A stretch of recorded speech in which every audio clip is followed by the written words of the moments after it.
The Los Angeles Chargers were one of the teams that had one of the most impactful draft classes in the 2024 NFL Draft. We're going to talk about why and more coming up next.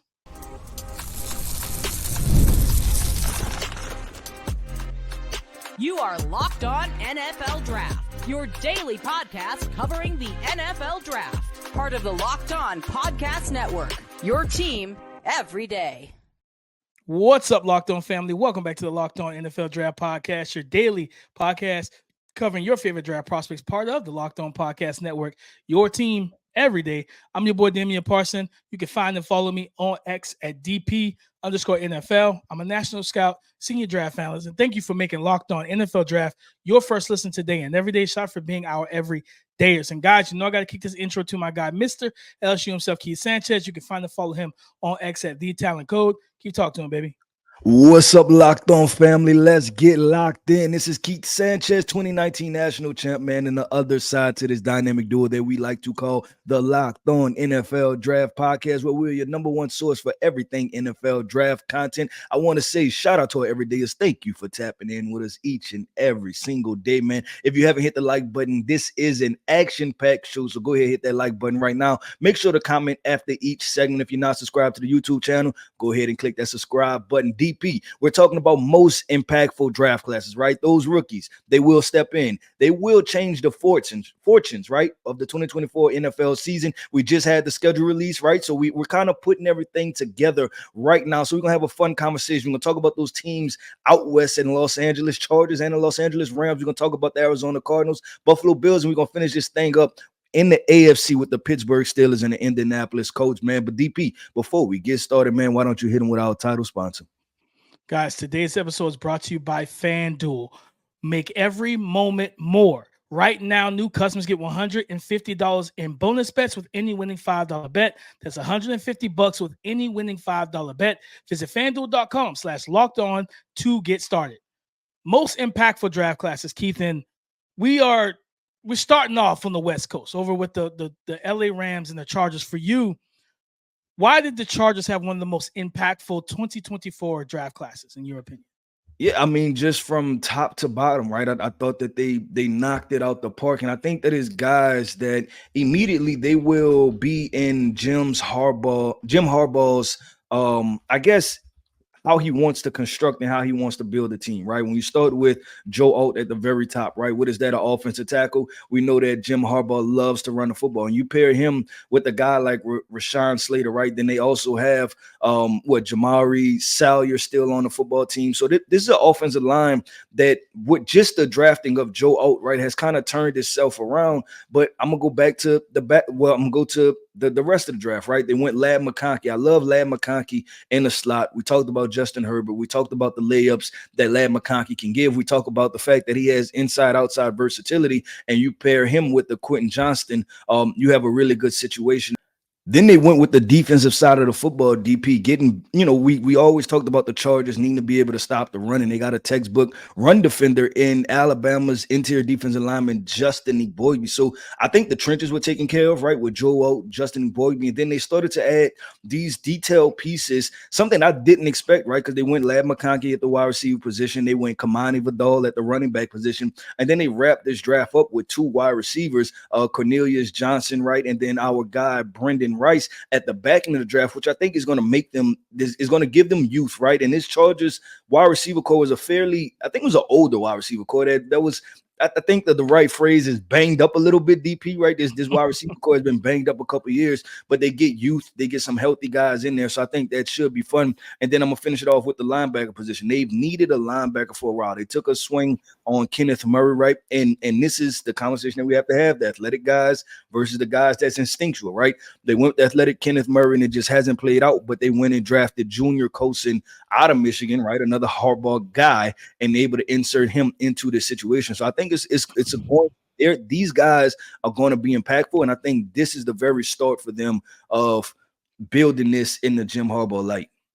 Yeah, I think, and the thing with Kenneth Murray is, watching tape and, coming across him on, our NFL evaluations, he's just not a Mike backer. He's an outside backer, and they're playing him at Mike. And it's like, it takes so much instinctiveness to play the Mike linebacker role. And when you just let him see ball, get ball, he's a good player, man. But you start making him have to read everything that's going on, make all the calls and checks, be the green dot guy. To me, I think you just limit. Like you always talk about, right? And we always talk about guys need to, like, athletes need to be able to react. When you start having them thinking, everything is just moving too fast for them, and they're moving slower. So I think they did a great job in terms of, I know that saw reports that I think Joe was flipping to the right, which we were kind of worried about that when he first got drafted. Like, okay, who's playing right tackle? Because I'm not moving the All Pro Rashawn Slater. Like, no, you've been great there. I'm not moving you for a first round pick. So Joe's gonna play the right side. So that's gonna be interesting to see how that plays out. I'm gonna go, keep them. I'm staying on the LA side in Los Angeles. I'm going to the Rams to start your draft and understanding the context of what happened. Right, the offseason, you lose your arguably your best player in history, right? You know what I mean? Like, not just best defensive player in history, arguably the best player in your history for the Rams. And that's Kurt Warner. You got Torrey Holt, Isaac Bruce, Marshall Faulk. Marshall Faulk, all these guys that they've had come through that organization, and Aaron Donald being the best ever at his position, being the best ever in that franchise history. Losing that's a big loss. Right, he had the game-clinching sack against Joe Burrow in the Bengals, right? To win the famous walk-off. Give me my ring, right? That was his moment. He wanted that because without a guy like that, it changes everything that you do. So for them, knowing that you lost him, what you said, we're not gonna put it all on Kobe Turner to be the replacement of AD. We're gonna get some help around you, big fella. Go and get Jared Verse. You already had Byron Young, who had 8-9 sacks off one edge last year as a rookie. Kobe Turner had 8 to 9 sacks as a rookie. Now you bring Jared Verse to flank to play opposite of Byron Young, then getting Braden Fisk, putting him on the interior D-line. I don't think he starts right away because they do have I think his name is Bobby Brown. He's kind of a bigger guy, good, good run defender, early down type of guy. And they have some good depth and rotation there. And then, of course, you have Kyron Williams, who was the third leading rusher in the NFL. You say, let's double down, make sure that our star back is healthy come postseason. Let's go get Blake Corum, a guy that can spell him, give him, the breather he needs, and we don't have to run the wheels off of Kyron Williams often in the season. We can have a two-headed rushing attack to go with Cooper Kupp and Puka Nacua and things of that nature. And this offense, to me, just got better. Cam Kitchens, getting him in the third round, a guy who's instinctive, has ball skills, and he's not is he going to play that same role he played at Miami, Keith, as that single high safety? Probably not, right? Because it's just, we saw that the athleticism, right? 4.6, whatever in the 40, stuff like that. But you bring him as a strong safety, low hole, robber technique, some cover 3, where he's roaming the middle of the field and baiting quarterbacks in the throws. That's where you're going to get your money out of him. And one of our guys, one of our sleepers, one of your sleepers, Brennan Jackson, getting him as an extra edge rusher to develop behind the guys you already have, and just doubling down on this is a team that wants to get better on the defensive line. Tyler Davis out of Clemson, another kind of undersized, strong defensive tackle that could play with good leverage. And lastly, our guy, Bo Limmer, man, just adding more depth on this interior offensive line. I just love what they were able to do, understanding that you are going to have to be physical in the trenches in this division, because we always talk about the AFC North and some of these other divisions. Quiet is kept. The NFC West is a physical division. All 4 teams will run the heck out of the football, and being able to prepare yourself with that and also create more of a rotation where you have healthier legs, fresh legs. Man, I love what the Rams have done, and I think that's going to help them kind of close that gap on the San Francisco 49ers in 2024. Well, DP, you talked about the NFC West being a physical division, right? That's why coming up in the next segment, I'm going to talk about another AFC West team that started to lay the blueprint, right? And you're talking about having impactful rookies. I think this draft is going to turn around one NFC West franchise's future in particular. So coming up next, man, we're going to continue to get into these most impactful draft classes. Today's episode is brought to you by FanDuel, America's #1 sportsbook. Guys, it's winner take all time in the NBA and NHL, and FanDuel is giving you a shot to bring home a big win of your own. Because right now, guys, new customers get $150 in bonus bets with any winning $5 bet. With any winning $5 bet, brand new customers can get $150 back in bonus bets. Guys, that's $150 that you can use on everything that you want and to bet on everything that you need, like spreads, money lines, player props. Guys, I mean, so much and so much more. This is not a deal that you want to pass up. So the question now is, how do I get this deal, DP? Let me explain.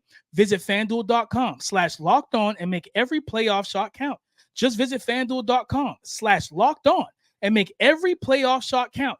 Because, guys, FanDuel is America's #1 sportsbook. Keith, you say you're staying in the NFC West. Those Arizona Cardinals. Talk to me. Yeah, no, let's get into it, man. I really like what they did from the obviously potentially getting the best player in the entire draft from Marvin Harrison Jr., right? Starting off, boom, home run pick. But then you look at what they did, right? Drafting Darius Robinson, Mr. 6'5", 6'6", 270 pounds, 285 pounds at times, right? This guy played defensive tackle too. Being a heavy collision guy. And when you look at what the Arizona Cardinals were previously, I thought it was a lot of speed, right? Like they kept going for these hybrid players, a lot of speed, but the physicality part with Jonathan Gannon is something that they're starting to implement. And with guys like Darius Robinson, those heavy-handed players, and this is the thing with you compare draft classes to draft classes, and I think I said this on a podcast before, right? Darius Robinson compares a lot to me to Tyree Wilson. Last year, Tyree Wilson was a top 10 pick. This year, they got that same mold of a player, right, at pick 27, I believe, in the draft. Now you can move him outside, you can move him inside, but he's 6'6", 280 pounds, and he can bring the physicality to an offense, right? To an offensive line, he can bring it and he can work to collapse and, just be that relentless motor. And we've got a chance to talk to him at the Senior Bowl.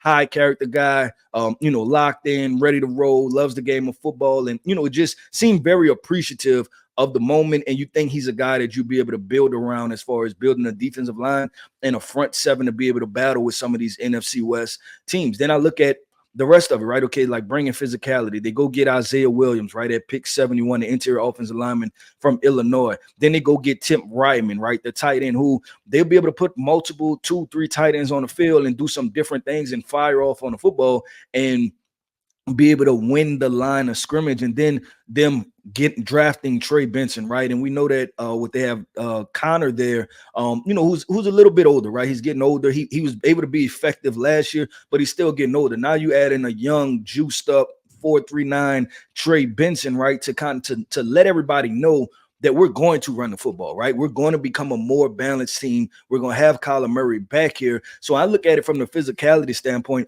I think they really did that. They went and got Christian Jones, the offensive tackle from Texas, right? Which I think they got him in the 5th round, which was appropriate. I believe I had a 5th round grade on him, but he's a guy that can step in and play. And the one thing I will tell you this, DP, is that the pass pro could be improved, but he has physicality in the run game. I think it was against Alabama. He took a defender and put him straight into the ground, right? Like he wants to get after it in the run game. So this is another guy that fits the culture that they're trying to build. And then you bring in a Xavier Thomas, right? A guy who's been at Clemson, 4 or 5 years, maybe even 6. But he's a guy that has a lot of juice. He has a lot of athleticism to him, and you can, spell him with a BJ Ojulari at times, right? You can get that rotation going. So I think they're starting to.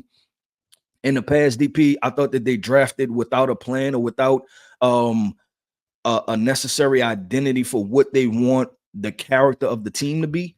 But I think you're starting to see that now. And that's not even mentioning the defensive backs that they grabbed with Max Melton and Elijah Jones and Dadrian Taylor-Demerson. So I think they hit it out the park, man, as far as turning this thing around. 100%. And then, even to some of the veterans you talk about, right? Like James Conner's on an expiring contract. You know what I mean? Like some of their interior offensive linemen, Will Hernandez, I think Elijah Wilkinson, expiring contracts. So a guy like Isaiah Adams, it was a great pick to where you would get him. You can, redshirt him for a year. Now he's your starting guard heading into 2025, right?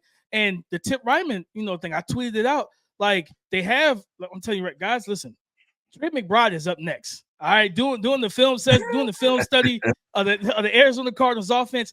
That guy is up next. He's smooth, man.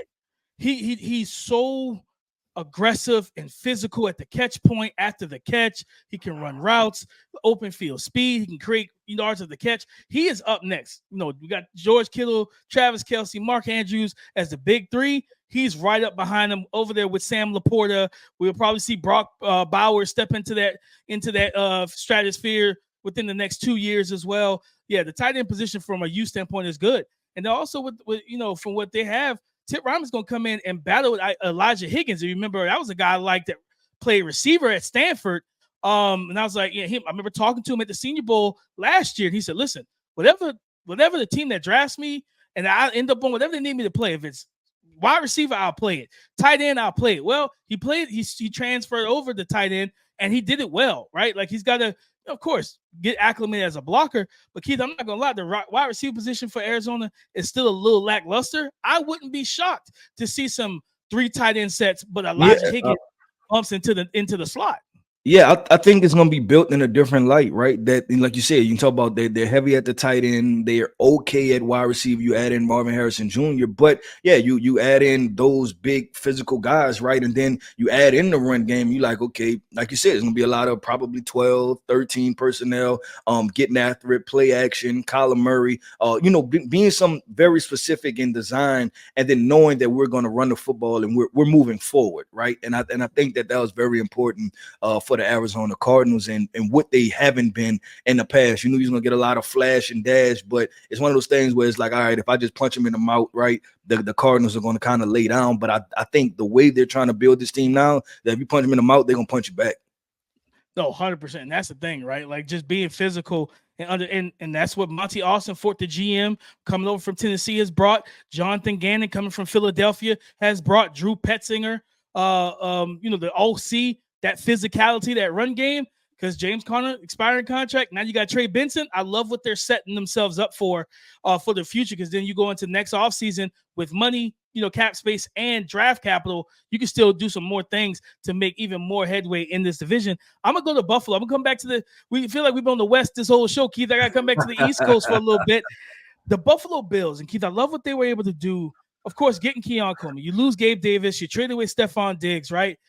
And their wide receiver room right now, Khalil Shakir, Curtis Samuel, they signed Marquez Valdez-Scantling. They got Justin Shorter, Chase Claypool. Like they have some solid Mac Hollins. They got some solid pieces, but they did not have a true X. Keon Coleman brings that. I expect him, once he picks up this offense, to be an early season starter at the X position. Yeah, and this is with the Keon Coleman conversation, right? Because everybody says like, oh, he doesn't separate vertical, right? And that part, give that to him, right? 40-yard dash, say he doesn't separate vertical, but 2 things. One is that the guy is great in contested catch situations, right? Like physically dominant. And then secondly, vertical routes are not the entire route tree, right? Like there's still quick slants, there's still hitches, there's still curls, there's still deep ends, right? Like there's still so much more to the route tree. It's not that, hey, he only has to run go routes, right? And 9 times out of most, I'll say not 9 times out of 10, but most times, DP, the play calling is not just run in a straight line as fast as you can, right? That's not football. At the end of the day, right? There are a lot of in breakers and outbreakers. Yeah, that's track, right? So I understand the cause for pause, right? But we have to also understand too is that that's not the entire picture. Is that, hey, who can run in a straight line fast as possible? Because if that was the case, Xavier Worthy would have probably been picked number 1, right? Because he's the fastest ever in a straight line that ran at the combine. 100%, man. So and also like it's when we talk about running routes and separating, it's such a blanket conversation a lot of times on social media, because it's not okay looking at the tape and seeing where can he improve as a route runner. Yeah, there's some nuanced aspects that he didn't have at Florida State and Michigan, and some of that's due to coaching. It's about what he's asked to do. Are they emphasizing the technical aspects of running routes? Or they're just saying, we saw that at Georgia. How many Georgia defensive linemen had come out of the draft, Keith, and we're like, man, this dude's such a freak athlete. He's big, he's strong. But then you watch the tape and look at the mechanics, and it's like, man, you got a lot of work to get done, right? But everything else is there. What were you asked to do? Be bigger, stronger, and more athletic than your opponent. So when I look at Keon Coleman, excuse me, Like, I know people say that, but it's like, man, watching him train with Delafonte Diamond and watching him work on the nuance aspect of the route running, I think he's going to be better as a pro compared to what he was in college. So then you move on, Cole Bishop. You know, you lose, what is it, Jordan Poyer, I think it was, the safety. I think he went to Miami. So bringing in Cole Bishop is going to probably play a strong safety role, that low hole cover 3 type of safety, that 5 to 10 yards, you know, close to the box guy. He can cover in the nickel. He can blitz. He can run defend. A good athlete too at the position. Love the Dwayne Carter pick, getting more that was a good pass pick. rush and physicality, because this is a strong dude at the point of attack, to pair with what they already have. Ray Davis being able to be a backup to James Cook, a guy that, to me, and I think I said this on the Cover One pod with my boy Daniel Harms. Like, when I watched Ray Davis, I saw Mark Ingram. That's the type of runner and skill set I saw with him. I actually like that comp. I never heard that comp before, but I think that's a really good comp. There's somebody who's watched a lot of Mark Ingram, right, with him being in the SEC, and then he played for the Saints for 7, 8, 9 years. So I've seen a lot of Mark Ingram, and I like that comp. Similar athletic profile, similar builds, and both guys were really good catching the ball out of the backfield too. Even though when you look at them, you don't think that they would be, but that's what they really, you know, was able to butter their bread at.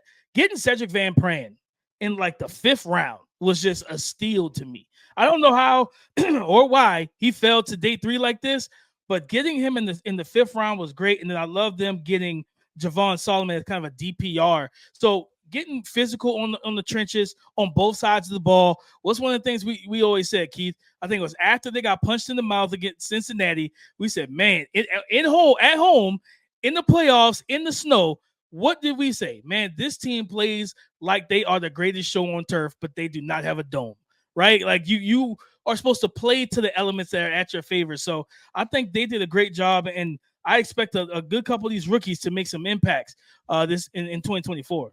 Yup, with DP, that wraps up the AFC East. Right now, where we going? We're staying in the AFC, though, right? We have a conversation, man. We're going to an AFC North team. We're going to an AFC South team. Both teams that can win a division this upcoming year, and they have some impactful rookies to be able to help them do that, right? Help them get to that moment where they're able to win the division. So coming up next, man, we're going to talk about 2 more AFC teams.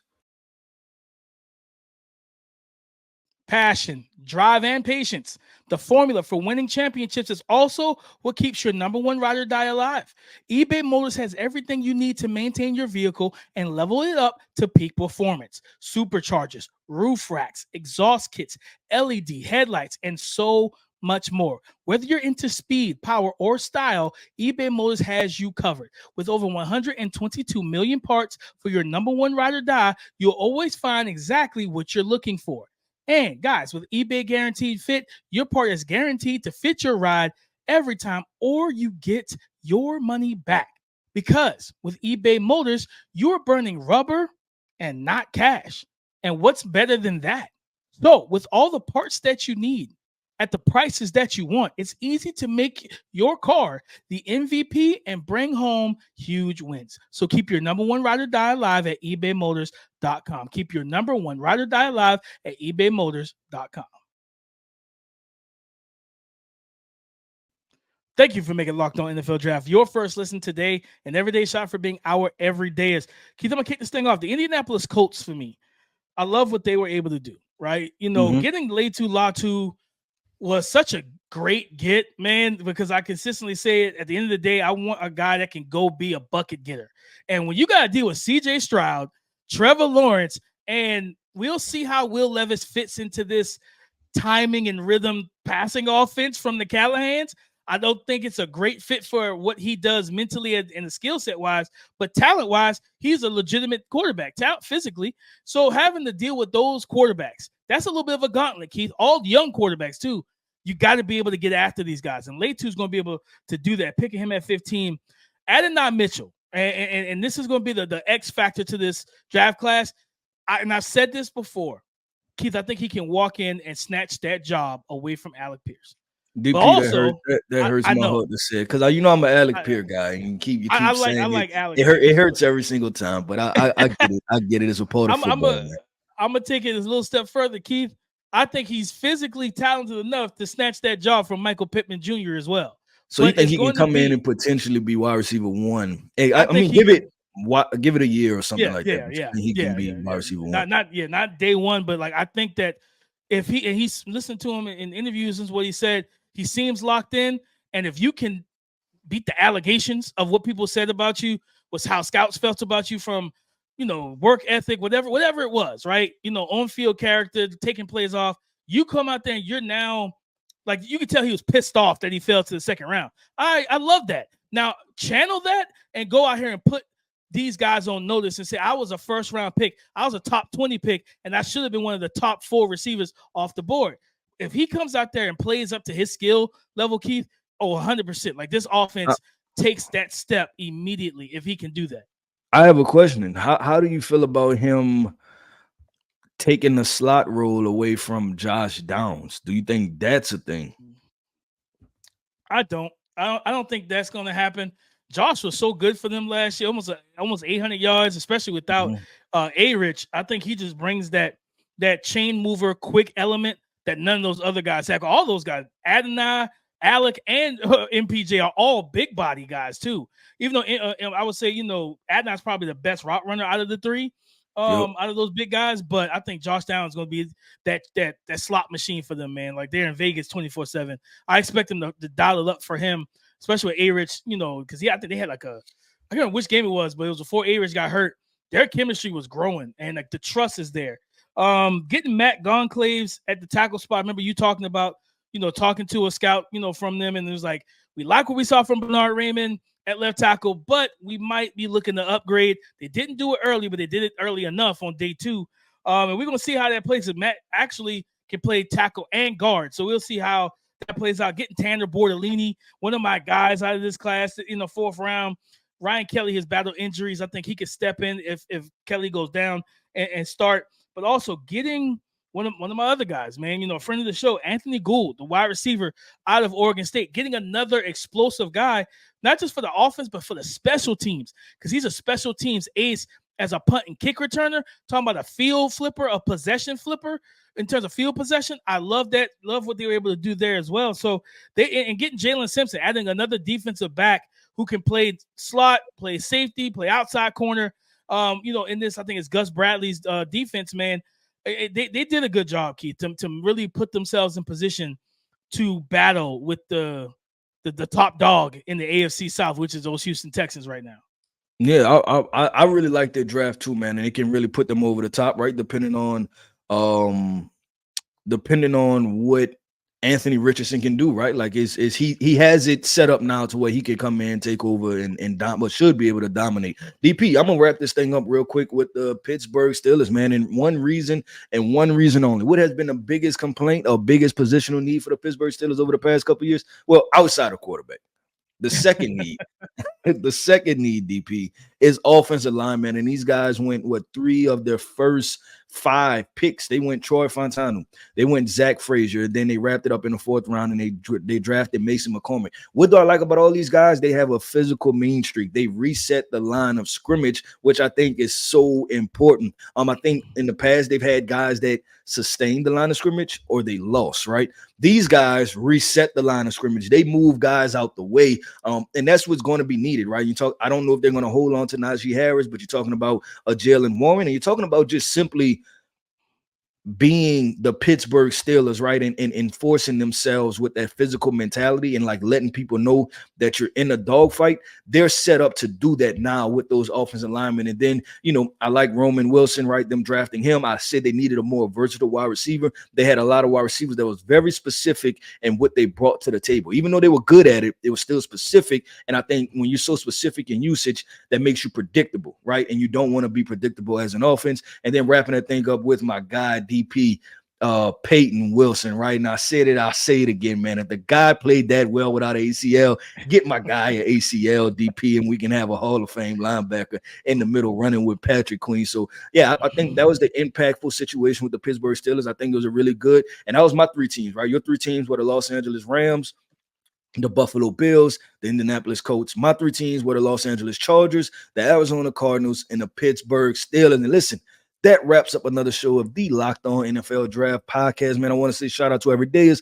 Thank you for tapping in with us each and every single day, man. We're talking about most impactful draft. Thought that was a really good show, DP. Listen, I am Keith Sanchez. You can find me at X on X at The Talent Code. And that right there is my co-host, man, my guy, Mr. Damian Parson. You can find him on X at DP_NFL. Like we always like to say, man, y'all come talk to us because we like to talk back. Go subscribe and follow for free on YouTube, wherever you listen to podcasts, to get the latest episode as soon as it is available. Thank you for making Locked On NFL Draft your first listen today and every day. Shout for being our everydays. And come and join the conversation again tomorrow on the Locked On Podcast Network, your team every day.